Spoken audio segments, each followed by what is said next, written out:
நீங்கள் வங்கி அல்லது எஸ்எஸ்சி தேர்வுக்கு தயாராகும் மாணவரா?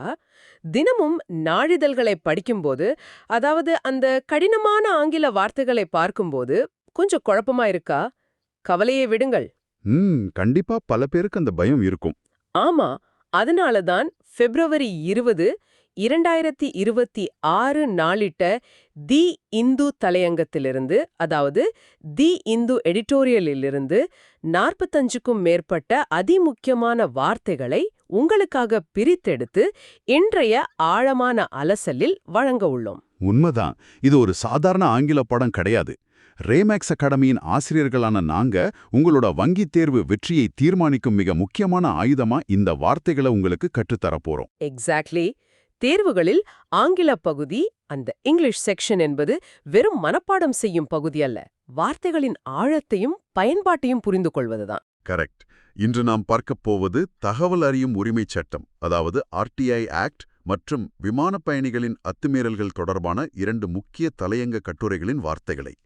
ஓகே, ஒரு முக்கியமான குறிப்பு. நாங்க எந்த அரசியல் நிலைப்பாட்டையும் இங்க எடுக்கப் போவதில்ல.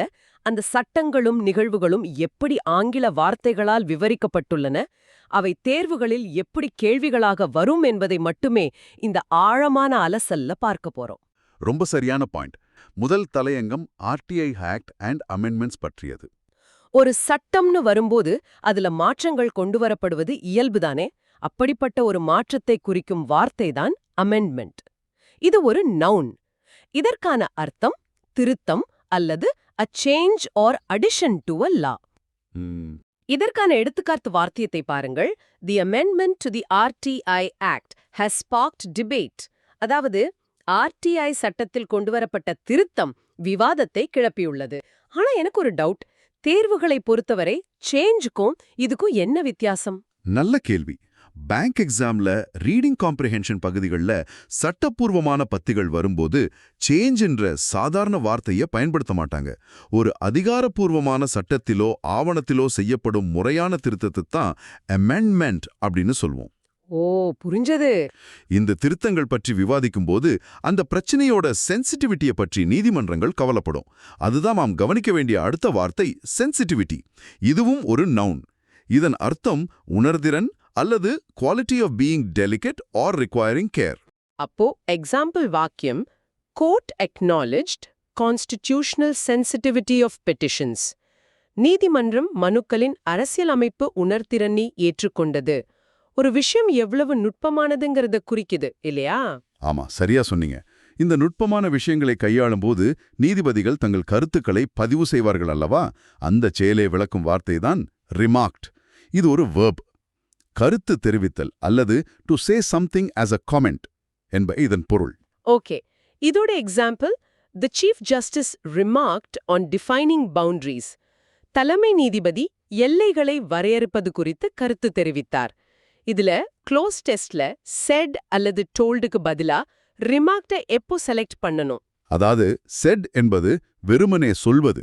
ஆனால் ஒரு விவாதத்தின் நடுவே சற்று அழுத்தமாகவோ அல்லது கூர்மையாகவோ ஒரு கருத்தை பதிவு செய்வதைத்தான் ரிமார்க்ட்னு சொல்லுவாங்க. வாக்கியத்தின் டோன் அதிகாரப்பூர்வமாக இருந்தால் நீங்க ரிமார்க்ட் என்பதைத்தான் தேர்ந்தெடுக்கணும். இதத்தான் இனாக்டட் என்ற வெர்ப் மூலம் குறிப்பிடுகிறார்கள். சட்டமாக்குதல் அல்லது to make a bill into law. Correct. Example, the RTI act was enacted in 2005. 2005 இந்த சட்டம் இயற்றப்பட்டது. ஒரு மசோதா நாடாளுமன்றத்தில் ஒப்புதல் பெற்று சட்டமாக மாறுவதை குறிக்கும் வார்த்தை இது. இது பெரும்பாலும் பாசிவ் வாய்ஸ்ல தான் வரும் இல்லையா? ஆமா, was enacted அப்படின்னு வரும். இத மாணவர்கள் கண்டிப்பா நினைவுல வச்சுக்கணும். மிக தெளிவான விளக்கம். Accountability and dilution. ஒரு சட்டம் இயற்றப்பட்ட பிறகு அது அதிகாரிகளின் பொறுப்புணர்வை உறுதி செய்ய வேண்டும். அந்த பொறுப்புணர்வை குறிக்கும் வார்த்தை தான் அக்கவுண்டபிலிட்டி. இது ஒரு நவுன். ரெஸ்பான்சிபிலிட்டி டு அதர்ஸ் என்பது இதன் பொருள். எக்ஸாம்பிள் பாருங்க. Dilution undermines accountability of officials. நீர்த்து போகச் செய்வது அதிகாரிகளின் பொறுப்புணர்வை பலவீனப்படுத்துகிறது என்பது இதன் பொருள். இதுல கவனிக்க வேண்டியது, ரெஸ்பான்சிபிலிட்டி என்பது வெறும் வேலை செய்வது. ஆனா அக்கவுண்டபிலிட்டி என்பது செய்த வேலைக்கு பொதுமக்களுக்கோ மேலதிகாரிகளுக்கு பதில் சொல்லும் கடமை. இந்த பொறுப்புணர்வு ஒரு ஜனநாயகத்திற்கு மிக மிக அவசியம். அதாவது வைட்டல். வைட்டல் ஒரு அட்ஜெக்டிவ். இன்றியமையாத அல்லது absolutely necessary. ஆமா. Example, transparent information is vital to democracy. வெளிப்படையான தகவல் மிக மிக அவசியமானது. இம்பார்ட்டன்ட்க்கு பதிலா யூஸ் பண்ணக்கூடிய ரொம்ப ஸ்ட்ராங்கான வார்த்தை இது. ஆனா இப்படிப்பட்ட ஒரு சட்டத்தை பலவீனப்படுத்தினால் அதைத்தான் டைலூட்டிங் என்ற வார்த்தை மூலம் விளக்குறாங்க. இது verb, நீர்த்து போகச் செய்தல் அல்லது making weaker or less effective. அதோட example, criticised for diluting foundational principles. அடிப்படை கொள்கைகளை நீர்த்துப் போகச் செய்ததற்காக விமர்சிக்கப்பட்டது. ஒரு பானத்தில் தண்ணீரை ஊற்றி எப்படி அடர்த்தியை குறைப்போமோ அதுபோல. அருமையான உதாரணம். சட்டத்தை அப்படி நீர்த்து போகச் செய்வதன் மூலம் தகவல்களை வெளியே சொல்லாம தடுத்து நிறுத்த முடியும். அது ஆங்கிலத்துல withholding அப்படின்னு சொல்றோம். இது verb, தடுத்து வைத்தல் அல்லது refusing to disclose. Example sentence, section 81J permitted withholding of info. ஒரு தகவலை வெளியே சொல்லாம தடுத்து நிறுத்துறது. எரர் ஸ்பாட்டிங்ல withholdக்கு அப்புறம் வர ப்ரிபோசிஷன்களை கவனிங்க. ஆமா, withholding of something அப்படின்னு வரும். privacy versus disclosure. தகவலை தடுத்து நிறுத்துவது பற்றி பேசணும். அதுக்கு நேர்மாறாக தகவலை வெளியே சொல்றத disclosure அப்படின்னு சொல்லணும். இது ஒரு நவுன். வெளிப்படுத்துதல், அதாவது making secret information known. Example, public interest disclosure is essential. பொதுநலன் சார்ந்த தகவல்களை வெளிப்படுத்துவது அவசியம். ஆனா இப்படி வெளிப்படுத்துறது தனிமனித உரிமைகள்ல தேவையற்ற தலையீடா மாறிடக்கூடாது. அந்த தேவையற்ற அல்லது நியாயமற்ற என்பதை குறிக்கும் வார்த்தைதான் unwarranted. இது adjective. Not justified or baseless என்பது பொருள். Example, ensured unwarranted intrusion was prevented. Reading காம்ப்ரிஹென்ஷன்ல ஆத்தரோட டோன் கண்டுபிடிக்க இந்த வார்த்தை ரொம்ப யூஸ்ஃபுல் இல்லையா? கண்டிப்பா. ஆத்தர் அன்வாரண்டட்னு சொன்னா அவர் அதிருப்தியில இருக்கார், அதாவது கிரிட்டிக்கல் டோன்ல இருக்காருன்னு அர்த்தம். இந்த தேவையற்ற தலையீடு ஒருவரின் அந்தரங்கத்தில் அத்துமீறி நுழைவதாக, அதாவது இன்வேஷனாக மாறிடக்கூடாது. இன்வேஷன் ஒரு noun.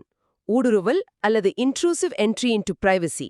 Example, must not become an invasion of privacy. ஒரு சட்டம் தனிமனித உரிமையில் ஊடுருவும் போது அந்த விதியை முறியடிக்க வேற சட்டம் வருமா? அதைத்தான் ஓவர் ரைடுன்னு சொல்றோம்.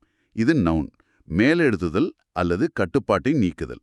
A provision that supersedes a rule. Example, removal of the public interest override restricted rights. ஒரு விதியை முறியடித்து மற்றொரு விதியை செயல்படுத்துவது. சரியா சொன்னீங்க. அடுத்த ஸ்லைட் 5 பார்ட் 4 பார்ப்போம். Prohibitions and legitimacy.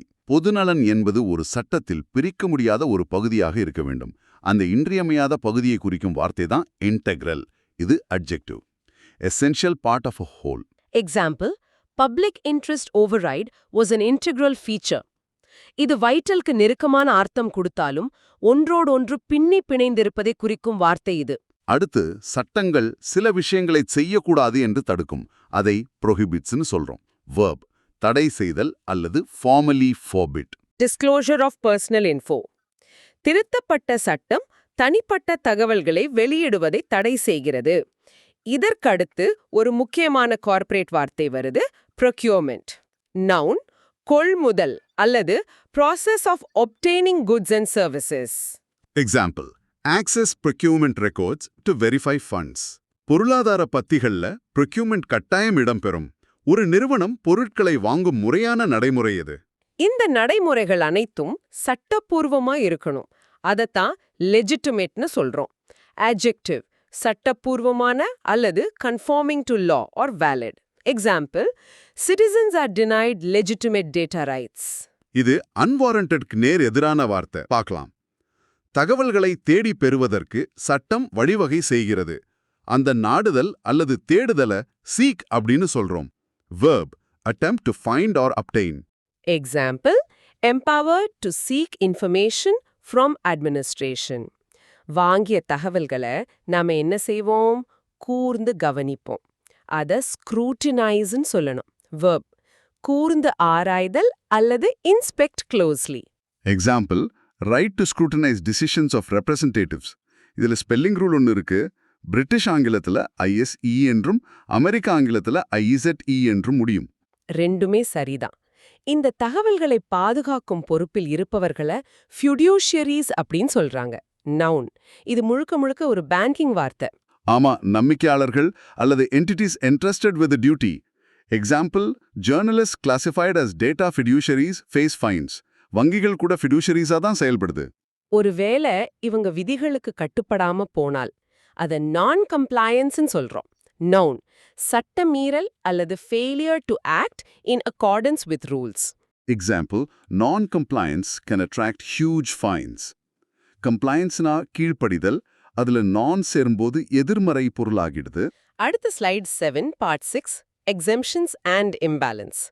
சில சட்டங்கள் நமக்கு ஆச்சரியம் அளிக்கும் வகையில் முரண்பாடாக இருக்கும். அத ஐரானிக்னு சொல்லலாம். adjective, முரண்நகையான அல்லது opposite to what is expected. Example, ironic that law protects startups but not journalists. எதிர்பார்த்ததுக்கு நேர்மாறா நடக்கிறது. இதுவும் ஒரு முக்கியமான டோன். இந்த முரண்பாடான சட்டங்கள் சிலருக்கு மட்டும் விலக்கு அளிக்கும். அத exemptionsனு சொல்றோம். Noun, விலக்குகள் அல்லது freed from an obligation. Example, GDPR provides exemptions for journalism. பொதுவான விதியிலிருந்து அளிக்கப்படும் சலுகை. டாக்ஸ் எக்ஸம்ஷன்ஸ்னு அடிக்கடி படிப்போம். அப்படி விலக்கு அளிக்கும்போது சில முக்கியமான பாதுகாப்புகளை சட்டம் தவிர்த்து விடும் ஆபாயோர் இருக்கு. அத omitsன்ற verb குறிக்கிறது. தவிர்த்தல் அல்லது leave out or exclude. Example, the act omits vital protections. இதன் விளைவாக அரசிற்கும் குடிமக்களுக்கும் இடையே ஒரு சமநிலையற்ற தன்மை உருவாகும். அதைத்தான் asymmetryன்னு சொல்றோம். Noun, சமச்சீரின்மை அல்லது lack of equality or balance. Example, reduce information asymmetry between state and citizens. சிமெட்ரினா சமநிலை, அசிமெட்ரினா சமச்சீரின்மை. மிகச்சிறப்பான விளக்கம். RTI சட்டம் தொடர்பான வார்த்தைகளை தெளிவாக பார்த்துட்டோம். இப்போ நேரடியாக நமது அடுத்த தலையங்கமான ஏவியேஷன் அன்ரூலி பிஹேவியர், அதாவது விமான பயணிகளின் அத்துமீறல்கள் பற்றிய பகுதிக்கு மாறுவோம். சமீப காலமாக விமானங்களில் பயணிகள் தகராறு செய்யும் சம்பவங்கள் அதிகரிப்பத ஒரு குறிப்பிட்ட நிகழ்வா சொல்றாங்க. அந்த நிகழ்வை ஃபினாமினான்னு சொல்லணும். Noun, observed fact or situation. Example, unruly behavior is a growing phenomenon. இது error spottingல அடிக்கடி வரும். Phenomenon என்பது ஒருமை, பன்மை phenomena. ஆமா, மாணவர்கள் குழம்பக்கூடாது. அந்த பயணிகள் எப்படி நடந்து கொள்கிறார்கள், அடாவடித்தனமா. அந்த நடத்தைக்கான வார்த்தை தான் அன்ரூலி. adjective, கட்டுப்படுத்த முடியாத அல்லது disorderly or disruptive. Example, rules to deal with unruly passengers. Rule என்ற வேர்ச்சொல்லோட un சேர்ந்து வருது. இதை கட்டுப்படுத்த விமான போக்குவரத்து இயக்குநரகம் புதிய திட்டங்களை முன்மொழிகிறது. அந்த முன்மொழிதல் செயலை proposingனு சொல்றோம். verb, putting forward a plan. Example, DGCA is proposing amendments. முன்மொழியப்பட்ட விதிகளை பயணிகள் மீது கட்டாயமாக திணிப்பதை imposeனு சொல்லலாம். verb, திணிக்க அல்லது force to be accepted. Example, empowered to impose a flying ban. ஒரு அபராதத்தையோ தடையையோ திணிக்கிறது. Competence and tampering. இந்த விதிகளை செயல்படுத்துவதற்கு சரியான அதிகாரம் உள்ளவர்களை காம்பிட்டன்ட்னு சொல்லுவாங்க. Adjective, தகுதியான அல்லது having necessary ability or authority. Example, refer cases to a competent authority. தகுதியான அதிகாரிகள் நடவடிக்கை எடுக்கும் முன் பயணிகள் விமானத்தின் பாதுகாப்பு கருவிகளை சேதப்படுத்தினால் அத டேம்பரிங்னு சொல்றோம். verb, சேதப்படுத்துதல் அல்லது interfering to cause damage. Example, tampering with emergency exits. நான் கவனிச்சவரை tampering-க்கு அப்புறம் with என்ற preposition தான் அதிகமா வரும். கண்டிப்பா. tampering with என்பது ஒரு ஸ்ட்ராங்கான காலோகேஷன். இப்படி சேதப்படுத்துவது முறையான அனுமதி இல்லாம நடக்கிறது. அத unauthorizedனு சொல்றோம். adjective, அனுமதியற்ற அல்லது without official permission. Example, unauthorized use of life-saving equipment. அத்தோடு நிற்காமல் அவங்க அமைதிக்கு குந்தகம் விளைவிக்கும் வகையில் கோஷமிடுறாங்க. அத ஸ்லோகனேரிங்னு சொல்லணும். நவுன், முழக்கமிடுதல் அல்லது shouting slogans disruptively. Example, protests and sloganeering are unruly behavior. இதுல வர்ற இயரிங் என்ற பின்னோட்டு, அதாவது சஃபிக்ஸ், ஒரு எதிர்மறையான செயலையே குறிக்கும். Intoxication and tolerance. பல நேரங்களில் இந்த செயல்களுக்கு மது பழக்கமே காரணம். Intoxication என்றால் போதை அல்லது state of being drunk or drugged. Noun. Example, conduct arising from intoxication is a concern. இதனால மற்றவர்களுக்கு இடையூறு செய்கிறார்கள். அந்த இடையூற disruptiveனு சொல்றோம். Adjective. Causing trouble or disorder. Example, report disruptive passengers. இப்படி தொடர்ந்து இடையூறு செய்யும்போது விமான ஊழியர்களின் சகிப்புத்தன்மை குறைந்துவிடும். சகிப்புத்தன்மையே டாலரன்ஸ்னு சொல்றோம். Noun. willingness to accept unpleasant behavior. Example. Tolerance levels among crew are diminishing. இந்த சகிப்புத்தன்மை குறைந்து வருகிறது என்பதைச் சொல்ல dipping என்ற வார்த்தையை பயன்படுத்துறாங்க. Verb. Decreasing or falling. Example. Dipping tolerance levels contribute to conflicts. Dipping என்பது பேங்க் எக்ஸாம்ல டேட்டா இன்டர்பிரேஷன்ல வரைபடங்களின் வீழ்ச்சியை குறிக்க அதிகமா பயன்படும். சூப்பர் குறிப்பு. அபியூஸ் அண்ட் பவர் டைனமிக்ஸ் பார்க்கலாம். சகிப்புத்தன்மை குறைந்ததும் வார்த்தைகளால் தாக்குவது நடக்கும். அத அபியூசிங்னு சொல்றோம். verb. துஷ்பிரயோகம் செய்தல். Example, passengers abusing cabin crew endanger safety. இப்படிப்பட்ட பயணிகளை கையால விமான நிறுவனங்களுக்கு அதிகாரம் வழங்கணும். அதிகாரம் அளித்தல எம்பவர்னு சொல்லலாம். verb. Example. Seek to empower airlines to act swiftly. ஆனா ஒரு பெரிய பிரச்சனை வரும்போது சிறிய தவறுகள் கவனிக்கப்படாமல் மறைந்துவிடும். அத overshadowedனு சொல்றோம். verb. கவனத்திற்கு வராமல் போகுதல். Example, minor incidents were overshadowed by threats. ஒரு பெரிய மரத்தின் நிழலில் சிறிய செடிகள் மறைவது போல இதனால அதிகாரத்தில் இருப்பவர்கள் ஆணவமாக நடந்து கொள்ளலாம். அத ஹை ஹேண்டட்னஸ்னு சொல்றோம். நவுன். ஆணவமான நடத்தை. Example, fear of high-handedness against passengers. இந்த ஆணவமான நடத்தையால் ஏற்படும் பாதிப்பை ஈடுகட்ட ஒரு சமநிலை தேவை. அந்த சமன் செய்தல் செயலை ஆஃப்செட்னு சொல்றோம். verb. Example, may offset the balance of power. நஷ்டத்தை ஈடுகட்டுதல் அப்படின்னு பொருளாதார பத்திகள்ல வரும். grievances and overreach. விதிகள் கடுமையாக்கப்படும்போது இது பாதுகாப்பை அதிகரிக்குமா என்பது இன்னும் விவாதத்திற்குரிய ஒன்றாகவே இருக்கு. இத moodsனு சொல்றோம். adjective. Example, whether safety is enhanced remains a moot point. விவாதம் இன்னும் முடிவாகலேன்னு அர்த்தம். சில நேரங்களில் பயணிகள் நியாயமான புகார்களை சொன்னாலும் அதை திசைதிருப்பு நிறுவனங்கள் முயற்சி செய்யலாம். இந்த திசைதிருப்புதலை டிஃப்ளெக்டிங்னு சொல்லணும். verb. Example, not a tool for deflecting legitimate complaints. பயணிகளின் நியாயமான புகார்களை அல்லது குறைகளை கிரீவன்சஸ்னு கார்ப்பரேட் உலகில் சொல்வாங்க. நவுன். குறைகள். Example. Dismiss passenger grievances as unruly behavior.